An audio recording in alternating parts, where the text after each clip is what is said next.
Great. We're doing great. Good shirt choice. Appreciate your NGL Studios. repping the beer. Shout out to Kai for getting you nice and set up. Dad, you look great. Good. You got the wings going. I should take my hat off and get my wings showing a little bit. Jason, you just got the. Talking about the longer hair? These are like the wings from the Flying Nun. Flying Nun. I don't know That's that a reference that we won't That must get. have been an 80s or 70s reference. Yeah. Right What's the there. Flying Nun? More like 65, 64. Sally Field was a nun, and she wore one of those hats with the wings, and the wind would come by and lift her in the air. Oh, wow. Oh! Yeah. Oh. The Flying Nun. Now we get Wow. There Yeah. you go. Did she invent the cookies? Is that Sally Fields? Or what's the cookie I'm thinking of? it. Famous Amos? Not Mrs. Fields, no. She did not make Mrs. Fields Oh, cookies. Okay. All right. Sorry. All right. We've gone down a rabbit hole already. All right. I guess where do we start, Dad? What do you think of Father's Day? Let's start off with there. What do I think of it? Yeah. It's What are a your tough thoughts on question Father's to Day? My start thoughts on off with. Father's Day is a celebration of your kids Yep. Oh, Okay. all right. and how happy you are, and Nice. I'll celebrate to that. what a great job you did as a dad. Yeah. There you go. Well, or doing, right? There's still, Yes. do you Still ever stop doing it. being a dad? Do you consider yourself dad still? Oh, yeah. Yeah. How? 100%. Jason, he How was much just fathering easier- you 2 seconds ago into getting your ass in there to see a doctor about your sleep apnea. Yeah, I'm not going into a doctor. Fuck, they don't know what they're talking about. How is being a dad different at this stage as opposed to being a dad You don't know what they're when talking we were like Wyatt Bennett's and Elliot's age? And Finn. Sorry, Finn. A lot more relaxing. At this stage, everything's just a lot of fun. Less work? You're not fretting about how they're doing in school, how they're treating teammates, how things are going in the neighborhood with them, how much trouble they got into that can be directly tracked back to you. What do you fret about these days between Travis and I? Between Travis and you, not much. Not I much? think you're doing great. Yes. So you do think that Father's Day is a real holiday. Jason, do you think Father's Day is a real holiday? I think Father's Day is, yes, first of all, it's a real holiday. Anything that celebrates parents and family and raising children in this world should absolutely be celebrated. Okay. I think that Father's Day and Mother's Day is celebrated across every nationality in some way. Actually, there's a really good way that the Germans celebrate. We mentioned this last year on the podcast. I would love to do this with Dad one day. You know how Germans celebrate Father's Day, Pop? No, tell me. The family drops them off at like a woods, and they have a wagon that is filled with beer and different types of meats and sausages. And the dads just wander up into the mountains with a bunch of beer and sausages, and they hang out together for a day. And then they come back to meet their families afterwards. I was like, I'll tell you that what, sounds pretty fun. we can wander back to the pool and do the same thing. There we go. Perfect. There we go. Got to go to the We'll woods. do this. We'll just get a wagon and ceremony and walk out backyard. Dad, Mom's in Traders. What? No, we can't say this. Oh, it's public. It's public. Rumored. What? Is it? It's public now? It's public. That It's she's public. Allegedly. I was lectured by your mother not to talk about it. Okay, well, can we record something for when we can say this? What do you think are Mom's chances Chances of winning. what? of winning? Winning Do you what? understand? Do you I don't understand? know. You know what what I have Traders no is? idea what she's Okay. doing. So this is the premise of this. It's a game show, takes place in Scotland. Basically, there's a group of people, and there's two people in that group, or a select amount of people are traders, which are people that can eliminate other people week by week. And the group of individuals that aren't the traders need to try and devise who the traders are before the traders eliminate all of the non-trader contestants. What? I'm sorry. All right, perfect. So This what do you guy. think Mom's chances are of winning such game show? Haven't got a fucking clue. Don't know? Okay. All right. Don't know. I'm not a reality TV show type person. That's not true. You used to love, what's that? What were the history ones? What was the one where they used to bid on the freaking Storage Wars? Storage Wars? You were big Storage Wars. Never saw that in my life. I never saw. I mean, I've seen it on TV, but I haven't sat down and watched Storage it. Wars. I used to sit there and watch, what's What's we watched the two guys. We watched the two guys that went around hunting for junk.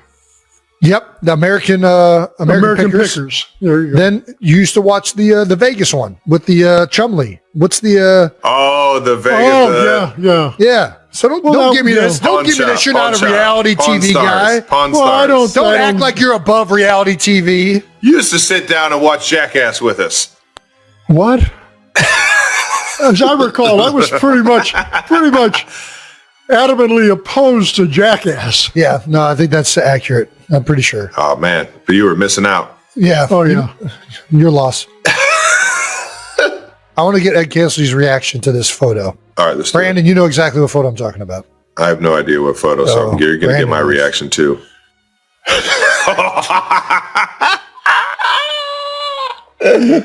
No. Did somebody actually do that? This is tattooed on a woman. I think her name is Lauren's arm. This is a bet that somebody lost, and they have this tattooed permanently onto their permanently. forearm. That's not a henna. Well, I mean, I think you could take them off these days, but no, I think that's an actual tattoo. Oh, what do you think? Immediate reactions. Immediate reaction. Yeah. Fucking loony. What else can I say? It's provocative. I saw that on social media, and that's a cringeworthy. Cringe? even without it being on somebody's arm, just the picture itself. I've never heard you use the word cringe, so this is a new territory. I think it's pretty. I've never seen anything that. Well, it's made you feel like that, huh? Yeah, that's right. That's right. I don't think I look half bad, if I'm being honest. I think it's they did me a solid. This might be the best you've ever looked. You could take that off the screen now. All right, fair enough. Have to ask Kai that one though. All right, let's get to some Heights Hotline, man. Let's get to the fun stuff, baby. We're going to listen to some voicemails, Dad, that our viewers and listeners have sent us asking for parent advice. And normally Travis and I answer them, but we always wish you were here to do this because we know you would answer them far better than we can. Yeah. This one is titled Unwritten Rules with Dad. Hey, Jason. Hey, Travis. Huge fan of the show.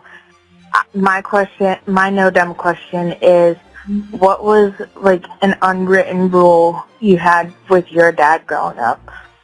One of my unwritten rules I had always with my dad was when I'd be in the car with him, it would be nothing but his music he loved, 70s, 80s rock, 90s rock. Sounds like a good dad. And we always watched football games together.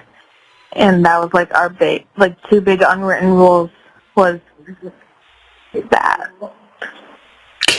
I hope to have a good day. And go Steelers. Oh, there we go. Right, nice. Go Steelers. All right. Yinzer action. Right. We didn't have any written rules. They were all unwritten. I only remember one, but it was literally a rule that he told me but he only told me once. It was, you got to be home before the streetlights come on. That was the only unwritten rule. That's a rule that dates back to the 60s, at least. Since streetlights were a thing. Did you write down any rules? I don't remember any written rules. Oh, I don't know about any written. No. I think they were all unwritten, but there were tons of rules. Yeah. Don't talk back to your mom. Finish your food at the table. Finish what you're eating. Yep. There's starving kids in China. Don't hit your brother in the face. No punches to the head. Can we still use there's starving children in China? Is that still an acceptable way to get children to eat food? I think that's to each his own, Jason. I don't know. I kind of gave up on that one. Fact of the matter is, I waited all these years for you and Travis to come back with Aunt Judy's retort. What was Aunt Judy's? Well, if they were here, they could have my food.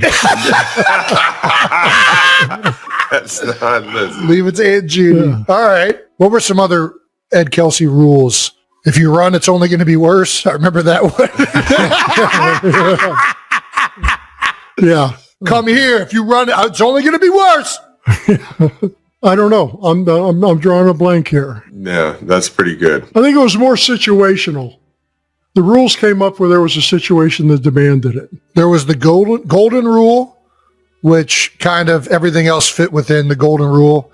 Then there was respect your teachers, your the elders Respect in the everyone. room. yeah, but there was another level for like either teachers, educators, or people that were older than you, which I felt like if we Your ever elders, respect your elders. Yeah. if we ever came back and like one of the older just parents or anybody was saying something, you were like, all right, that's enough of that. Like, I feel like that was a big one. And that wasn't always easy to say. And the reason I mentioned it is, how many of those parents or elders were just full of shit, Yeah, I know. but you're just trying to keep your kid quiet and get out of there. Yeah, but the chances are your kid is full of more shit than the elders are, right? No? Oh, no, sadly, no. And that's something you'll come to realize All right, fair enough. as the girls get older. All right. Your time is not so much keeping your kids in line as it is deflecting criticism and, rolling your eyes in front of the friggin' idiots. Okay. All right. Wonderfully said. Love that. What were your rules as far as like sports went? No I in team. Yep. You're never as good as they say. You're also never as bad as they say. Yeah. Ignore what people say. Yep. Hard work and hustle beats talent. Always has, always will. I don't know if you did it on purpose or if it was just the athletes that you genuinely appreciated most, but you would always point out the athletes that were, besides the ones that were really good and had personalities. I remember you loved Charles Barkley. We've been on that multiple times. Always been a big fan of Chuck. Yeah. You'd always point out like the guys that like ran hard or hustled, like Pete Rose and like different.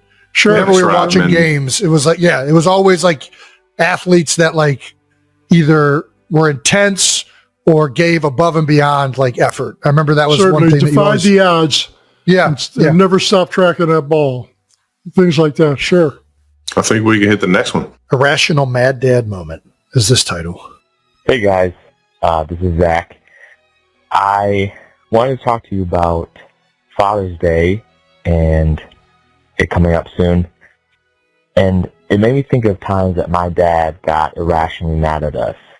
And I wanted to know if there was any time Papa Kelce got irrationally mad over something little. Like, I remember our big one at home was Dad got mad at us because the toothpaste was in the downstairs bathroom, not the upstairs bathroom. We got like a 5-minute lecture about it. He's yelling and screaming. Anyway. That does feel a little bit irrational. You guys had a similar experience with your dad. Or maybe, Jason, can you admit you having yourself an irrational mad dad moment? Oh, absolutely. All right, thanks. Bye. I don't ever remember Dad being irrational. I'm pretty sure he was rationally mad. You should have been there when Travis put the hand lotion in the shampoo bottle. I mean, that's pretty rationally That bad, was though. pretty rational. You put some hand lotion When on you your came hair. down the steps and your hair looked like it was glued together, like you had just washed your. Looked like Cameron Diaz out of what is that movie? Fucking ridiculous. I looked at you and I was like, oh shit, what did I do? Yeah, Travis looked at me and boom, he's out of there. Yeah, looked like Cameron Diaz from Something About Mary. Surprised he didn't go right through the screen door when he ran away. I was like, oh, I didn't realize that. And you were late to go to work, or you were trying to hurry up and get out the door, and that was a rational. I feel like most of the times I remember is pretty rational. Rationally mad was a big one for Ed Kelce. There was a reason for him to be upset. What was I'm trying to think of an irrational one. I can't really. Nothing comes to mind off my head. What do you think, Pop? Do you remember any? No, I'm drawing a blank. I remember you irrationally. You remember when we were sledding down the hill. This was back when we lived in North Ridgeville. It was me, you, and oh my gosh, the one neighbor. Oh, what was his name? I think it's me and you, or us two and you were on one sled, and we were headed for a rock. And I still don't know how this all went down, but you ended up jumping in front of us on the sled, and the rock broke your ribs. So you're I sitting broke there, a couple of ribs. That was you're screaming in pain. I tried to remember angle his it. name. I remember his name just because I remember this irrational moment from you we're driving in the car, and Billy says something. That's right. Billy says something to you about driving, and you're like, "Shut the fuck up, Billy." He asked me if I'm okay. He saw me wincing in pain. He asked me, "Can you drive?" He said, "Shut the fuck up." Oh. That was one of those things where I was trying to avoid the rock, and we all went over. And to keep from hurting one of you guys, I tucked my elbows in so I would roll over, and that's how I broke the ribs. Why didn't you just grab us and roll the other way? I'm trying to envision how this rock was so... Okay, well... God damn it, that's hilarious. When you have one of those moments, you could ask yourself, why didn't I go the other way? Fair enough. I get irrationally mad the problem with children is they're irrational. So that causes you to be irrationally mad sometimes. There's a lot of irrational things happening when you're dealing with little kids. All right. Fictional father. Let's go with that one. Oh, shut the fuck up. Fictional fathers. Okay, this should be good. Hi, this is Lacey from Missouri. And I was just wondering, Hey, Mo. Father's Day is coming up. Jason, what fictional father would you say most closely resembles your parenting style? And I think that's it, actually. Have a good day. Okay, Lacey, nice. I'll say this. I think my parenting style probably mostly resembles a non-fictional character in my own dad. I think that I definitely I find myself being more and more similar to Dad in the way I talk and do things with my children. And I think Dad, I'm trying to think of who's the best fictional character that Dad is represented by. Is it Red from that 70s show? I feel like he's got a little bit of that, but maybe not as curmudgeon. He's more supportive of his children. Yeah. Who's a That's rough around the edges, but very supportive father? I'm trying Bundy? Al Bundy! Oh my gosh! That is low key. I mean, he's not supportive of his kids at all. But it's Al Bundy's good.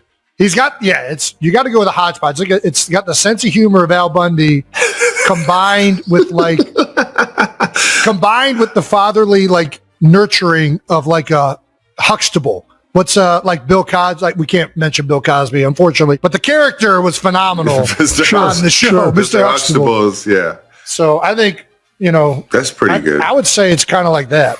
What do you think that's accurate, Pop? I mean, that's damn good. That's pretty good. If you want to go, I'm drawing Ed. What's the guy's name from Married with Children? Ed what? Al Bundy. Was his real name. Oh, you're talking about Modern Family. No, I'm thinking what's his real name? Oh, okay. Ed O'Neill from Youngstown, Ohio, baby. Yeah, played for the Steelers. He played for the Steelers? Yeah, he did. I think it was only 1 or 2 years. If I'm not mistaken, he was a linebacker. Not sure. Are you thinking of Jack Lambert? Look it up, dude. Try me. All right, listen. Brandon, look it up right now. Had a brief stint with the Pittsburgh Steelers.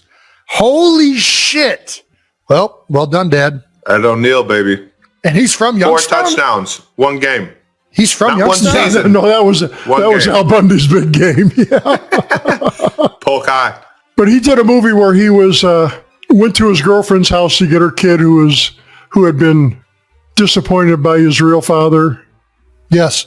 And he had to get him across town. Or not across town, across the country. Drive to meet his mother. I forget the name of that movie, but I just remember the kid was having such a fit. He tied the kid's feet and legs around a hockey stick and carried him out like a suitcase. That's an Ed Kelce move right there. That's a good one. Ed O'Neill, really in any dad, because he's the grandpa and the dad in Modern Family, and he's very much a similar temperament to him. I didn't know he's from Youngstown, but that makes a ton of sense. Northeast Ohio. That's a lot of ties right there. Maybe that's why we got so much of that. One of my favorite things ever in the house, and all my friends still say this to this day, is there was never any come downstairs, talk to the guys, let them know you can't do that. It was just a scream from the second floor office. Yo! Hey! Shut the fuck up. Yeah. And immediately everyone froze. It was like, yeah, we can't do that anymore. All right. Yeah, we're done. Yeah, I do remember one time we were at the rink, and Travis and a bunch of kids were playing hockey outside the rink while you were skating. Yep. Yeah. And you know, they used to do that in the one corner Oh yeah. of the rink. And some people, some grandparents were trying to get by to go up the stairs. And I was on the other side of the rink and I yelled out, "Yo!" It's like 7 kids dropped the hockey sticks right away. Listen, it translates. It translates to me. We were at the Phillies game this week, and we took the girls and some family friends brought their kids. The podcast episode, filmed in New York, where Travis was preparing for off-season activities, began the way it always does, with light-hearted banter between the two brothers. Laughter filled the studio, and the mood was relaxed. But the atmosphere shifted instantly when Jason suddenly asked, "So, who's going to officiate the wedding of the century?" Travis chuckled, but only briefly. His expression changed, and after taking a deep breath, he replied, "You know, I asked Dad, and he said yes." The simple sentence brought immediate silence. Jason raised his eyebrow, then smiled with pride. "Dad? Again?" Travis nodded. "Yes. Again." Those 2 words carried deep meaning. This decision wasn't just tradition, it symbolized unity, faith, and the continuity of their family's bond. Many followers of the Kelce family remember that Ed Kelce once officiated Travis's previous wedding in a small family ceremony. At that time, Ed had said, "I'm not just standing here as your father. I'm standing here as someone who believes you deserve true love." Although that marriage didn't last, Travis has never forgotten the sight of his father standing before friends and family, voice trembling yet filled with pride. "I think he was more nervous than I was," Travis said on the podcast, laughing through tears. "He worked on that speech for 3 weeks." Because of that history, Travis admitted he hesitated before asking his father again. "I didn't want him to carry that pressure if things weren't perfect," he explained. It was Taylor Swift who encouraged him to put family at the center of their big day.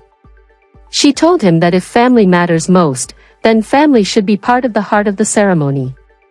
Since publicly dating Travis, Taylor has reportedly formed a close bond with Ed, and fans have often seen them chatting warmly in the stands at Kansas City Chiefs games. Travis shared a touching detail. Taylor called his father before he did, telling him it would be an honor if he agreed. Jason laughed loudly at the story. "She was one step ahead of you." According to Travis, Ed's first response was quiet. He didn't answer right away and instead asked for a little time to think. 2 days later, he called back and said, "I'll do it. But this time, I'm not just speaking as your father. I'm speaking as someone who has watched you grow into the man you are." Hearing those words overwhelmed Travis so much that he had to hang up briefly to compose himself. "I didn't think I'd cry that much on a phone call," he admitted. Jason also became emotional during the episode.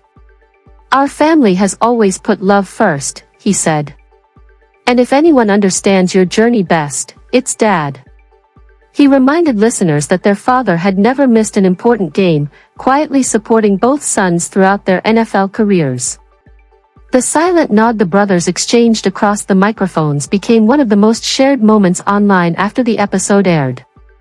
While no official wedding date has been announced, many believe the ceremony will be one of the most anticipated events of the year. The union of an NFL star and one of the world's most successful music artists promises a celebration that is not only grand, but deeply rooted in family values. Having Ed officiate once again gives the story a sense of destiny. Near the end of the podcast, Travis shared words that resonated with many listeners. "Last time, I thought I understood love. This time, I know I'm living in it." He described Taylor not only as his partner but as his best friend, someone who supports him in every decision. When Jason asked if he was nervous, Travis smiled and replied, "I'm just worried I'll cry more than Dad." Shortly after the episode aired, the hashtag Ed Kelce officiating began trending, as fans celebrated a love story centered not just on romance, but on family.